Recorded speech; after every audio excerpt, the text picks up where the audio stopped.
Assalamualaikum warahmatullahi wabarakatuh dan salam sejahtera bagi kita semua, saudara dan saudari sekalian. Hari ini kita akan kuliah lagi di pertemuan ketujuh di mata kuliah perilaku konsumen dengan tema sikap konsumen.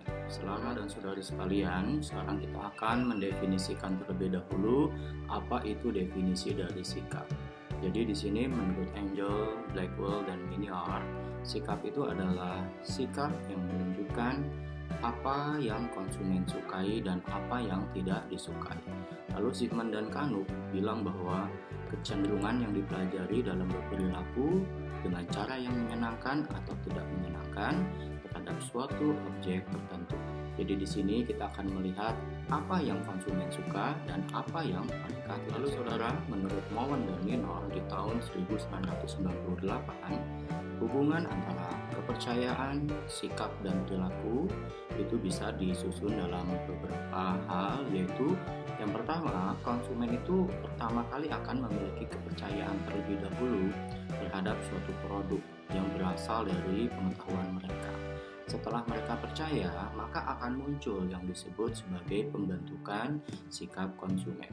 Dari sikap konsumen ini, akhirnya muncullah perilaku konsumen.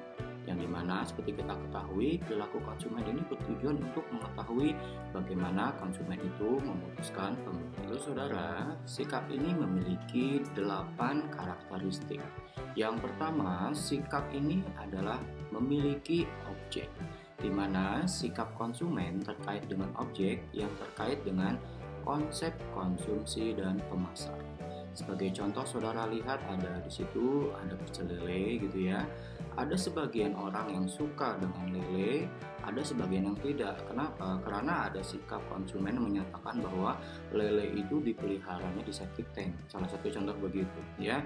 Tapi ada yang masa di septic tank? Ya enggak lah, pastinya di empang gitu ya.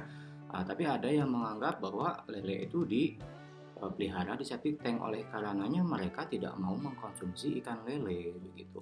Nah itu makanya sikap ini sebagai karakteristik dia memiliki. Lalu saudara, karakteristik yang kedua adalah sikap ini dia mempunyai konsistensi. Jadi sikap memiliki konsistensi dengan perilaku. Namun ada faktor situasi yang sering menyebabkan inkonsistensi antara sikap dan perilaku. Contohnya, saudara melihat ada 2 gambar sayuran ya, di situ ada sayur sop dan satu lagi mungkin sama-sama sayur sop ya, tapi isinya berbeda gitu ya. Kenapa berbeda? Karena ini tergantung dari selera konsumen. Ada yang suka menggunakan kol, ada yang tidak suka menggunakan kol dengan alasan nanti kol itu bisa membuat saya asam lambung gitu. Nah, oleh karenanya ya dia konsisten untuk tidak mengkonsumsi kol. Nah, seperti itu. Ya, namun ada juga kadangkala tidak konsisten ya. Karena apa? Karena ya adanya pakai kol ya apa boleh buat. Lalu yang ketiga, sikap itu karakteristiknya positif, negatif, dan bisa juga netral ya. Jadi di sini sikap ini memiliki dimensi yang bisa positif, negatif, maupun netral yang disebut sebagai karakteristik valence dari sikap. Contohnya ya, di sini ada gambar buah-buahan. Buah apa yang kamu suka, yang buah apa yang tidak kamu suka, seperti itu ya. Kita punya selera masing-masing gitu ya. Cuma kadang-kala ya kita ada yang kadang suka, kadang enggak ya, tergantung kita berselera atau tidak, seperti itu. Lalu yang keempat, karakteristik sikap adalah intensitas sikap. Jadi di sini konsumen menyatakan derajat tingkat kesukaannya terhadap suatu produk, maka ia mengungkapkan intensitas sikapnya. Ya, nah intensitas sikap ini disebut juga sebagai karakteristik extremity dari sikap. Contohnya saudara misalnya membeli seblak gitu ya, penjualnya akan menanyakan, saudara mau level berapa gitu ya. Kalau mungkin saya pribadi level 3 juga sudah pedas, tapi mungkin saudara bisa jadi level 5 itu belum terlalu pedas gitu ya, sehingga saudara belinya level 5, level 6 begitu. Yang kelima, karakteristik sikap adalah resistensi sikap. Jadi di sini artinya ketahanan dari sikap gitu ya. Jadi seberapa besar sikap seorang konsumen itu bisa berubah Contohnya seperti ini ya. Kadangkala kita sangat sulit sekali untuk memakan serat seperti sayuran, buah-buahan begitu ya. Namun ya sehingga kita terus saja nggak pernah makan buah dan sayuran. Namun pada saat kita ya terjadi konstipasi, tidak bisa buang air besar gitu ya, kan otomatis kita akhirnya memilih buah pepaya ya. Untuk apa? Untuk bisa melancarkan buang air besar kita. Nah akhirnya kita bisa berubah gitu ya, yang padahal tadinya sebelumnya nggak pernah berubah untuk memakan serat. Oke, yang keenam adalah persistensi sikap. Jadi karakteristik sikap yang menggambarkan bahwa sikap itu akan berubah karena berlalunya waktu. Ya, contohnya begitu ya. Dulu kita waktu kecil suka sekali makanan-makanan yang manis gitu ya, yang berlemak seperti itu ya. Namun seiring waktu ya kita melihat bentuk badan kita semakin besar, makin gemuk gitu ya, usia kita makin bertambah dan rawan penyakit, akhirnya kita jadi berubah ya, berubah menjadi tidak makan yang manis-manis lagi ya, atau mengurangi dan juga mengurangi makanan yang berlemak. Tujuh, karakteristik sikap adalah keyakinan. Jadi di sini berhubungan dengan kepercayaan konsumen mengenai kebenaran sikap yang dimiliki. Contohnya, ya, kalau kita berolahraga, kita yakin bahwa badan kita akan sehat, ya, tubuh kita akan ideal. Lalu, misalnya, kalau kita belajar dengan benar, ya, dengan serius, kita yakin bahwa ilmu yang kita dapat nanti akan bermanfaat buat masa depan kita. Itu adalah keyakinan yang kita miliki. Karakteristik sikap yang terakhir adalah sikap dan situasi. Jadi di sini sikap seseorang terhadap objek seringkali muncul dalam konteks situasi. Situasi mempengaruhi sikap konsumen terhadap objek tersebut. Contohnya, ya, contohnya misalkan kita ada berada di Kota Padang begitu ya. Pastinya kan mereka kebanyakan makanya makan nasi kapau atau nasi padang ya, walaupun ada lontong padang. Dimana kita kebiasaannya mungkin jarang ya makan karbohidrat di pagi hari. Namun apa boleh buat, karena kita berada di kota tersebut, mau nggak mau ya kita makan karbohidrat di pagi hari ya, nasi padang mungkin atau lontong padang. Saudara, fungsi sikap itu ada empat. Yang pertama yaitu utilitarian, artinya sikap ini ya terhadap satu objek atau produk karena kita ingin memperoleh manfaat atau penguatan positif dari produk tersebut. Contohnya kita membeli sepatu khusus running ya. Kan kita beli itu mahal-mahal untuk apa? Untuk mendapatkan manfaat supaya pada saat kita jogging, kita merasakan nyaman pada saat jogging tersebut. Lalu yang kedua, fungsi sikap adalah mempertahankan ego. Ya, di sini untuk melindungi seseorang dari keraguan yang muncul dari dalam dirinya sendiri atau dari faktor luar yang mungkin menjadi ancaman bagi dirinya. Ya, sebagai contoh begini, saya memiliki ya sahabat dari Eropa, dia bilang bahwa kalau mandi itu cukup sebenarnya ya seminggu sekali saja atau ya paling cepat 3 hari sekali. Nah, kita sebagai orang Indonesia yang tinggalnya adalah di Katulistiwa ya, negara tropis gitu. Pasti kita bingung ya, kalau sehari sekali aja kita nggak mandi rasanya aja udah gerah gitu ya, apalagi seminggu sekali. Ya, tapi dia tetap gitu ya mempertahankan egonya. Supaya apa? Ya karena dia memang tinggal di Eropa, negaranya dingin. Dia belum mengetahui aja kalau di Asia, terutama di Asia Tenggara seperti apa. Sikap yang ketiga adalah nilai ekspresi. Di sini sikap berfungsi untuk menyatakan nilai-nilai, gaya hidup, dan identitas sosial dari seseorang. Ya, jadi sikap ini akan menggambarkan minatnya, hobi, kegiatan, dan opini dari seseorang konsumen.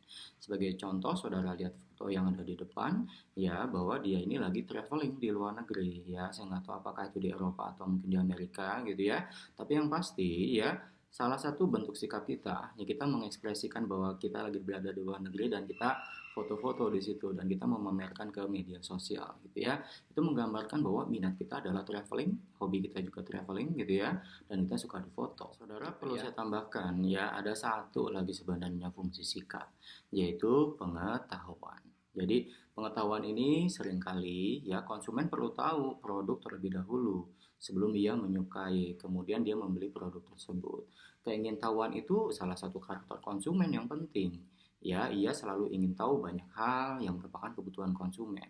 Ya, contohnya misalnya saudara mau beli handphone, mau beli laptop, ya pastinya kita akan mencari tahu dulu ya produk itu seperti apa, gitu ya. Lalu membeli barang-barang yang kita butuhkan, gitu ya. Pasti kita akan belajar dulu barang itu seperti apa. Ya, mungkin lewat YouTube atau nanya ke teman atau baca-baca dari media sosial. Lalu saudara, apakah sikap konsumen itu dia bisa dirubah? Sebenarnya bisa. ya. Nah, ini ada 8 strategi mengubah sikap konsumen. Nanti saudara setelah ini silakan baca slide-slide selanjutnya untuk penjelasan lebih lanjut ya. Yang paling utama adalah yang pertama, kita akan mengkombinasikan beberapa fungsi dari produk itu. Ya. Yang kedua, kita mengasosiasikan produk dengan sebuah kelompok atau peristiwa. Ya, yang ketiga, kita memecahkan konflik dua sikap yang berlawan. Lalu yang keempat, saudara, kita akan mengubah evaluasi relatif terhadap atribut tersebut. Dan yang kelima, kita akan mengubah kepercayaan konsumen terhadap merek. Yang keenam, kita bisa menambahkan sebuah atribut ya atau fungsi dari produk. Yang ketujuh, kita bisa mengubah penilaian konsumen terhadap merek secara menyeluruh. Dan yang kedelapan, yang terakhir, kita bisa mengubah kepercayaan konsumen terhadap merek pesaing. Saudara, model sikap itu ada 3. Yang pertama, model 3 komponen. Yang kedua, model sikap multi atribut Fishbane. Yang ketiga, model sikap angka ideal. Setelah ini kita akan bahas satu model sikap 3 komponen. Itu ada 3, saudara. Komponen kognitif, afektif, dan konatif. Untuk kognitif, di sini menggambarkan pengetahuan dari konsumen, yaitu yang berupa objek yang kita pikirkan, saudara ya, otaknya itu kita pakai gitu ya.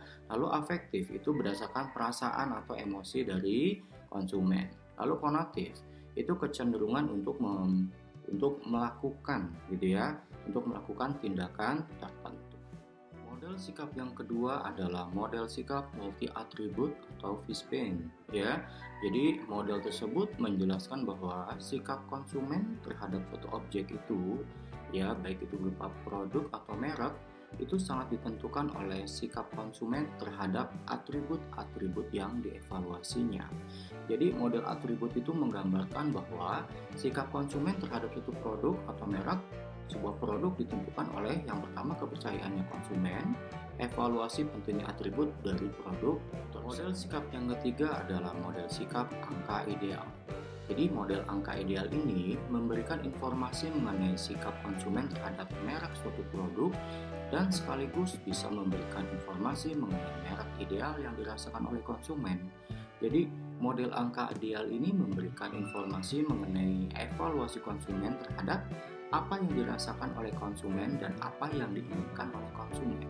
Model ini mengukur gap atau fenomena ya, perbedaan antara apa yang diinginkan atau ideal dengan apa yang sesungguhnya dirasakan oleh konsumen. Saya tambahkan model selain model yang 3 barusan ya, kita juga ada model sikap terhadap iklan. Jadi di sini diri kita ini sebagai konsumen ini terbentuk ada 2 ya, ada afektif dan ada kognitif. Afektif perasaan, kognitif berarti kita menggunakan logika kita ya. Sebenarnya ada lagi satu lagi konatif, yaitu dengan menggunakan tindakan kita. Nah, hal ini akan mempengaruhi kita dalam mengkonsumsi ya terhadap iklan-iklan, dalam merespon iklan-iklan maupun terhadap merek yang mereka promosikan gitu ya. Nah, seperti saudara lihat ada iklan-iklan kayak kemanusiaan yang dimana mereka itu berusaha menyentuh perasaan kita supaya kita mau bertindak untuk menyumbang misalkan. Saudara, demikianlah materi kita di pertemuan ke-7 ini mengenai sikap konsumen. Nanti kita akan masuk ke materi berikutnya ya setelah UTS. Demikian pertemuan kita hari ini. Wabillahi taufiq wal hidayah. Wassalamualaikum warahmatullahi wabarakatuh dan salam sejahtera bagi kita semua.